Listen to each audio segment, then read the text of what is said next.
ජර්මනියේ නිල සංචාරයක නිරත ජනාධිපති අනුකුමාර දිසානායක මහතා ඊයේ පස්වරුවේ බර්ලිනයේ වෙල්ඩෝෆ් ඇස්ටෝරියා හෝටලයේදී ජර්මානු ආර්ථික සහයෝගීතා හා සංවර්ධන අමාත්‍යරිම් අලබලි රඩුවන් හමුවී සාකච්ඡාවක් පවත්වා තිබේ. ගෝලීය නව ආර්ථික ප්‍රවණතා හමුවේ දෙරට මුහුණ දෙන පොදු අභියෝග පිළිබඳව මෙහිදී විශේෂ අවධානයක් යොමු කරනු අතර දෙරටෙහි ආර්ථික සහයෝගීතාවය තවදුරටත් වර්ධනය කරගත හැකි ක්ෂේත්‍ර පිළිබඳව දීර්ඝ ලෙස මෙහිදී සාකච්ඡාවට ලක් වුණා. දෙරට අතර ද්විපාර්ශ්වික සහයෝගීතාවය පිළිබඳව වූ දීර්ඝ ඉතිහාසය සිහිපත් කළ ජනාධිපතිවරයා ලංකා ජර්මානු කාර්මික අභ්‍යාස ආයතනය වැනි වෘත්තීය පුහුණු ආයතන වෙනුවෙන් සහ සෞඛ්‍ය වැනි ක්ෂේත්‍රවල ප්‍රගතිය සම්බන්ධයෙන් ජර්මනිය දැක්වූ දායකත්වය පිළිබඳ සිය කෘතඥතාවය පළ කර සිටියා.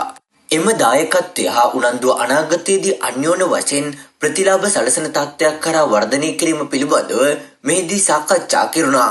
විදේශ කටයුතු විදේශ රැකියා සහ සංචාරක අමාත්‍ය විජිත හේරත්, ජර්මනිය ශ්‍රී ලංකා තානාපති වරුණි මුතුකුමාරන, විදේශ කටයුතු විදේශ රැකියා හා සංචාරක අමාත්‍යාංශයේ යුරෝපා හා උතුරු ඇමරිකානු අංශයේ අධ්‍යක්ෂක ජෙනරාල් සුගීස්වර ගුණරත්න ඇතුළු පිරිසක් මෙම අවස්ථාවට සහභාගීව සිටියා.